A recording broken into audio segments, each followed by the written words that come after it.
Assalamualaikum warahmatullahi wabarakatuh. Hari ini kita akan mempresentasikan PPT Metalurgi Fisik ya. Ini dengan nama saya Ardi Aprianto dengan nomor NPM 2452043. Saya kelas teknik mesin RPR.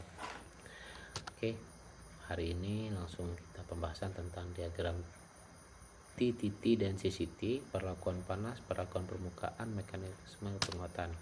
Langsung masuk ke diagram TTT adalah suatu diagram yang menghubungkan transformasi arus tensi terhadap waktu dan temperatur. Proses perlakuan panas bertujuan untuk memperoleh struktur baja yang diinginkan agar cocok dengan penggunaan yang direncanakan. Struktur yang diperoleh merupakan hasil dari proses transformasi dari kondisi awal. Kemudian diagram CCT, Continuous Cooling Transformation, merupakan diagram yang menggambarkan hubungan antara laju pendingin kontinu dengan fasa atau struktur yang terbentuk setelah terjadinya transformasi fasa. Gambar 1 menunjukkan diagram CCT ya. Kemudian perlakuan panas adalah proses pemanasan dan pendinginan material yang terkontrol dengan masuk merubah sifat fisik untuk tujuan tertentu. Secara umum proses perlakuan panas ada sebagai berikut: pemanasan material sampai suhu tertentu, mempertahankan suhu untuk waktu tertentu, pendinginan dengan media pendingin seperti air, oli atau udara. Ketiga hal di atas tergantung dari material yang akan di heat treatment dan sifat-sifat akhir yang diinginkan. Melalui perlakuan panas yang tepat, tegangan dalam dapat hilang besar, butir-butir besar atau diperkecil. Ketangguhan ditingkatkan atau dapat dihasilkan satu rangkaian di sekeliling inti yang ulet. Oke. Jenis-jenis perlakuan panas itu ada 5: annealing, normalisasi, hardening, tempering, austempering. Yang mana annealing itu proses pemanasan material sampai temperatur austenit lalu ditahan beberapa waktu, kemudian pendinginannya dilakukan perlahan-lahan di dalam tungku. Keuntungan yang dapat dari proses ini adalah kurang lebihnya menurunkan kekerasan, menghilangkan tegangan sisa, memperbaiki sifat mekanik, memperbaiki mampu mesin dan mampu bentuk, menghilangkan terjadi retak panas, menurunkan atau menghilangkan ketidakhomogenan struktur, memperhalus ukuran butir, menghilangkan tegangan dalam dan menyiapkan struktur baja untuk proses perlakuan panas. Nah, annealing itu proses ini tidak dimasukkan untuk memperbaiki sifat mekanik baja berkakas. Sifat ini diketahui tempering. Proses ini terdiri dari beberapa tipe, yaitu full annealing, separate annealing, isothermal annealing, proses homogenesis, stress relieving. Yang ketiga full annealing terdiri dari adaptasi dari baja yang bersangkutan dengan pendingin yang lambat dan di dalam dapur temperatur yang dipilih untuk ostensi. Di atas garis A3 untuk baja hyperoptoid dilaksanakan dengan memanaskan baja tersebut di atas A1. Separate annealing dilakukan dengan memanaskan baja sedikit di bawah temperatur kritik A1. Lihat gambar ya, yang tadi kemudian didiamkan pada temperatur tersebut. Nah, ini pada gambar untuk temperatur separate annealing. Kemudian isothermal annealing dikembangkan dari diagram TTT. Jenis proses ini dimarketkan untuk menggunakan baja-baja sebelum dilakukan proses pemasinan. Proses homogenasi ini dilakukan pada rentang temperatur 1100 sampai 1200 Celcius. Proses difusi yang terjadi pada temperatur ini akan meragamkan versi baja. Temperatur paling tinggi ada 1150 sampai 1200. Setelah itu benda bekerja didinginkan di 800 sampai 150 saat pendinginan. Selanjutnya didinginkannya dengan udara. Setelah ini proses dapat juga dilakukan proses normal atau anil untuk memperhalus struktur overhead. Perlakuan seperti ini hanya dilakukan untuk kasus-kasus yang khusus karena biaya prosesnya ini kalau homogenisasi ini agak tinggi ya. Kemudian stress repelling adalah satu proses perlakuan panas yang digunakan untuk menghilangkan tegangan-tegangan yang ada di dalam benda kerja. Berhasil atorsi khusus tertentu mencegah timbulnya retak. Proses ini dari pemanaskan benda kerja sampai ke temperatur di bawah garis A1 dan menahannya untuk jangka waktu tertentu. Stress relieving banyak faktor yang dapat menimbulkan timbulnya tegangan di dalam logam sebagai akibat proses pembuatan logam bersangkutan menjadi sebuah komponen. Beberapa faktornya pemesinan, pembentukan, perlakuan panas, pengecoran, pengelasan. Penghilangan tegangan sisa dari baja dilakukan dengan memanaskan baja tersebut pada temperatur sekitar 500 sampai 700 derajat Celcius tergantung pada jenis baja diproses. Pada temperatur di atas 500 sampai 600 derajat Celcius, baja hampir semuanya elastik dan menjadi ulet. Nah, kemudian ada proses berikutnya, itu proses permesinan. Jika suatu komponen mengalami proses pemesinan yang berat, maka akan timbul tegangan di dalam komponen tersebut. Tegangan yang berkembang di dalam benda kerja dapat retak pada saat dilakukan panas atau mengalami distorsi. Hal tersebut disebabkan adanya perubahan pada pola kesetimbangan tegangan pada penerapan proses pemisahan yang berat. Pembentukan material forming juga akan mengakibatkan tegangan dalam akan berkembang seperti pada proses coning, bending, drawing, dan sebagainya. Perlakuan panas juga merupakan suatu penyebab timbulnya tegangan dalam komponen. Hal ini terjadi sebagai akibat tidak homogennya kepanasan atau pendinginan sebagai akibat terlalu cepatnya proses temperatur austentitasinya. Kemudian pengelasan, tegangan dalam juga terjadi pada suatu komponen yang mengalami pengelasan, soldering, dan brazing. Tegangan tersebut terjadi karena adanya pemotongan dan pengerutan daerah yang dipengaruhi panas khas dan juga di daerah logam melas. Nah, itu kemudian temperatur sleeping. Nah, ini temperatur sleeping yang spesifik dan lazim diterapkan pada beberapa jenis baja. Jenis baja 600 sampai 700 Celcius itu HSS, hot working pada 600 sampai 6700, kurang lebih sampai free cutting 600 sampai 6500 Celcius. Tungku panas untuk stress relieving sangat tergantung pada temperatur. Karena itu disarankan untuk menggunakan tungku yang baik. Disarankan untuk menggunakan dapur listrik dan pendingin dalam dapur untuk menghindari timbulnya tegangan sisa baru. Normalisasi jenis perlakuan panas yang umum diterapkan pada hampir semua produk ya, Kemudian ini untuk diagram untuk temperatur normalizing. Normalisasi dilakukan karena tidak diketahui bagaimana proses dari pembuatan benda kerja ini, apakah dikerjakan dengan cold working atau pengerjaan panas, hot working dengan kerjakan dingin atau dengan panas ya. Dimana normalisasi ini bertujuan untuk mengembalikan atau memperluas struktur butir dari benda. Normalizing terdiri dari proses pemanasan. Nah, manfaat proses normalizing ini biasa digunakan untuk menghilangkan struktur butir yang kasar, berguna untuk mengeliminasi struktur kasar yang diberi akibat pendinginan yang pada press anil, berguna menghilangkan jaringan sementit, menghaluskan ukuran ferrit dan ferrit, memodifikasi menghaluskan struktur short dendritik, mencegah distorsi juga. Kurang lebih seperti itu.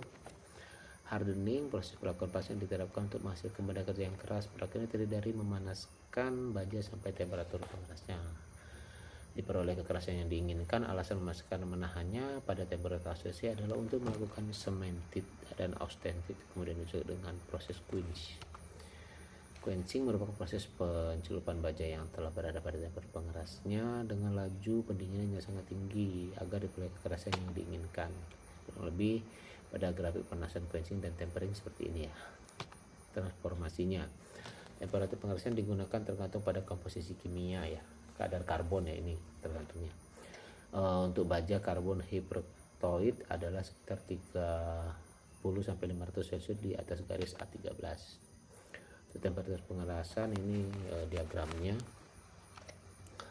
Kemudian konsep dari temperatur ini akan menghasilkan baja yang semi keras karena austentiknya bertransformasi ke martensit, sedangkan ferritnya tidak berubah.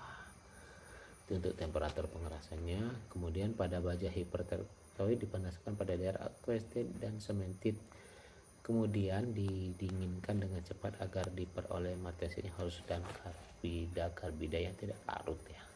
Lebih itu pengetahuan pengerasan. Kemudian untuk diagramnya, size change in inward direction, size change transit direction, hard propulsi, retained austenite percentage.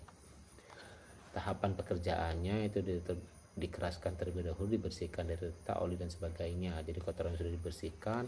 Hal ini dilakukan agar kekerasannya diinginkan dapat dicapai. Benda kerja yang memiliki lubang jika perlu diterima baja-baja berkas ditutup dengan tanah liat, intinya sampai rata ya. Hal yang tidak perlu seandainya ukuran lubang cukup besar. Cara kerasnya tertutup hingga permukaan di dalam lubang dapat dikeraskan dengan baik. Lama pengelasan atau dibutuhkan mencapai temperatur pengerasan tertentu. Lama pemanasan pada temperatur pengerasan tergantung jenis bajanya itu berbeda, tetapi jika penampangan dari benda kerja yang diperoleh menunjukkan adanya perbedaan yang besar, umumnya dipilih temperatur pengerasan itu yang rendah itu. Kemudian grafik lama pemanasan dengan tebal dindingnya seperti ini. Media quenching, tujuan utamanya di proses pengerasan adalah agar diperoleh struktur martensit yang keras kurang-kurangnya di permukaan baja. Hal ini hanya dapat dicapai jika menggunakan medium quenching yang efektif. Yang diproses tebal, penampang, dan besar distorsi yang diizinkan. Untuk baja karbon medium quenching yang digunakan adalah air, sedangkan untuk baja pada medium disarankan adalah oli. Jadi berbeda ya untuk pengaruh suhu oil pada kecepatan quenchingnya. Pengaruh unsur pada pengerasan, sifat mekaniknya itu terutama tergantung pada kombinasi kimia. Baja merupakan kombinasi Fe dan C. Di samping itu terdapat juga beberapa unsur lain seperti NNPSI. CRMOPWT dapat menolong untuk mencapai sifat-sifat unsur yang diinginkan. Unsur ini merupakan pembentukan karbida yang kuat. Bentuk austensit sisa bertransformasi menjadi martensit jika diinginkan ke temperatur kamar dengan laju pendingin yang lebih tinggi. Yang terbentuk akan semakin meningkat dengan meningkatnya kadar karbonnya. Itu austensit sisa ya. Ini untuk diagram percentage of karbonnya. Kadar karbon yang tinggi akan menurunkan garis MS sehingga jumlah austensit sisanya akan semakin banyak. Selain itu juga pengaruh temperatur pengerasnya akan menurunkan temperatur Martenstadt sehingga jumlah austensit sisa akan semakin banyak, dan ini suka austensit. Bentukan austensitnya seperti ini antara air dan oli harden dengan temperaturnya ya. Proses pemanasan baja yang telah dikeraskan disebut proses temper. Proses temper terdiri dari memanaskan baja sampai dengan temperatur di bawah A1 dan menahannya pada temperatur tersebut untuk jangka waktu tertentu, kemudian didinginkan di udara. Hasil penelitian menunjukkan bahwa pada saat temperatur dinaikkan, baja yang dikeraskan akan mengalami 4 tahapan. Nah, ini 4 tahapannya. Pada temperatur 80 sampai 200 itu berbeda, karbidanya naik. Kepada temperatur antara 200 sampai 300 austensit sisa mengurangi menjadi satu produk seperti bainit, penampilnya mirip martensit. Sampai pada temperatur 400 sampai 7000 pertumbuhan terus berlangsung dan disertai dengan proses sterilisasi dan semented. Pada temperatur yang lebih tinggi lagi terjadi pembentukan karbida kompleks pada baja-baja yang mengandung unsur-unsur pembentuk karbida ya. Jika baja dipadu interval di antara proses temper akan menjadi lebih tahan terhadap khususnya penemperan unsur-unsur ya. Khususnya pada CRMOWT dan V dapat menunda penurunan kekerasan dan kuat baja meskipun temperaturnya dinaikkan di antara 400 sampai 600 Celcius. Dalam hal dapat juga terjadi peningkatan kekerasan. Pengaruhnya terhadap proses temper. Kemudian perubahan sifat mekanik. Temper dilaksanakan dengan cara mengkombinasikan waktu dan temperatur. Proses temper tidak cukup hanya dengan memanaskan bajanya aja dikeras sampai pada temperatur tertentu saja. Benda kerja harus ditahan pada temperatur tertentu juga. Baja karbon, baja paduan medium dan baja karbon tinggi pada saat dipanaskan sekitar 2000 derajat Celcius, kekerasannya akan menurun 1,3 Hz akibat adanya pengurangan martensit, terutama menjadi martensit dan martensit temper dan karbon epsilon. Peningkatan lebih lanjut, temperatur akan menurunkan kekerasan, kekuatan tarik dan batas ulurnya, sedangkan elongasi dan pengecilan penampangnya meningkat. Ini untuk diagram perubahan daripada sifat si mekanik ya. Austensit adalah diterapkan untuk beberapa kelas baja. Kekuatan tinggi yang harusnya memiliki ketangguhan dan keuletan tertentu. Komponen yang mengalami proses ini akan memiliki ketangguhan yang lebih dengan cara mengquench baja dari temperatur austensit ke dalam garam cair yang temperaturnya sedikit atas temperatur EWS-nya. Lama penahan di dalam cairan garam adalah sehingga seluruh austensit bertransformasi menjadi bainit. Setelah itu baja didinginkan di area sampai ke temperatur kamar. Untuk diagramnya ini, austensit jika temperaturnya tungku garam makin rendah, kapasitas pendinginnya akan semakin tinggi, penambahan 1-2% air. Nah, delay quenching istilah yang diterapkan pada proses quenching, di mana kapasitas setelah dikeluarkan dari tungku pada temperatur pengerasnya dibiarkan beberapa saat sebelum diquench, diangin-anginin gitu ya. Seperti itu dimasukkan agar terjadi pada temperatur yang lebih rendah sehingga memperkecil kemungkinan timbulan distorsi. Cara ini lazim diterapkan pada HSS, baja hot work dan baja-baja yang dikasih pada permukaannya. Tempering, pemilihan medium quenching untuk mengeraskan baja tergantung pada laju pendinginan yang diinginkan agar dicapai kekerasan. Mengambil panas dengan cepat, mendinginkan benda kerja relatif lambat di daerah temperatur yang rendah, misalnya di bawah temperatur 3500 Celcius agar distorsi akan tak dapat dicegah. Terjadinya tempering itu pada proses dapat disebabkan oleh kenyataan bagian luar benda kaca lebih dingin dibanding bagian dalam, dan bagian tengah adalah yang pertama mencari kondisi quench, sedangkan bagian di sebelah dalam mendinginkan dengan laju pendinginan. Kurang lebih seperti itu ya untuk tempering. Diagramnya kimianya itu komposisi garam, titik cair dan rentang operasinya seperti ini. Angkanya ya, perlakuan permukaan. Oke, pada perlakuan permukaan panas, heat treatment, sedangkan perlakuan untuk mengubah sifat-sifat karakteristik. Jenis perawatan permukaan, proses untuk memperkeras permukaan logam, meningkatkan tahan korosi, proses untuk meningkatkan unsur rupa, karbonasi, nitridasi karbon, nitridasi induction hardening, flame hardening. Kemudian proses untuk meningkatkan tahan korosi, pengendapan listrik, lapis celup, lapis difusi, lapis non metik, lapis kompresi dan oksida kompresi and oxidation. Jenisnya itu polishing, baru tumbling, honing, lapping, super finishing, electripping, propylene hydronic, parkenis, onizing, dan ceradizing. Jenis perawatan permukaan, karbusi, desain untuk meningkatkan kekerasan permukaan baja karbon rendah dalam suasana lingkungan, karbon, gas CO, Fe2C plus CO2.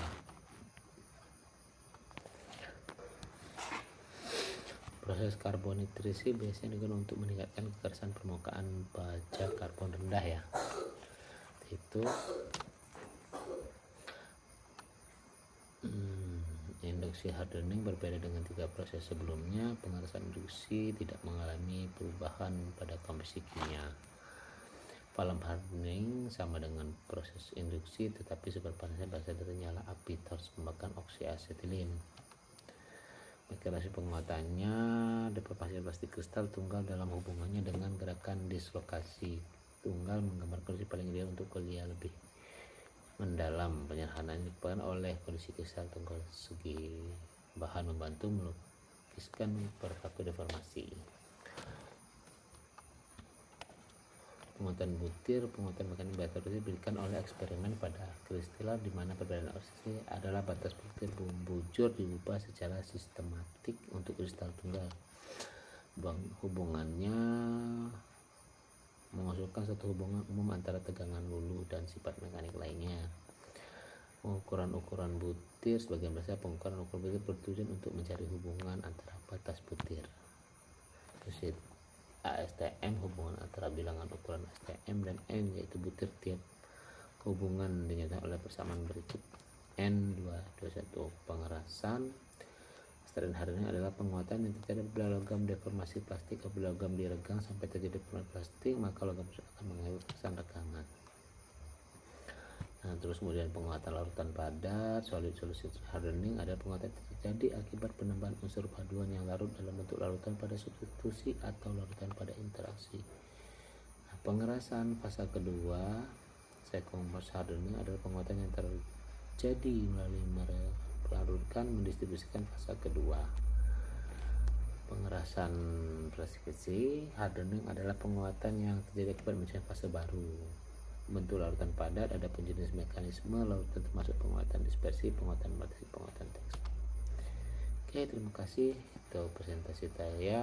Saya ucapkan assalamualaikum warahmatullahi wabarakatuh.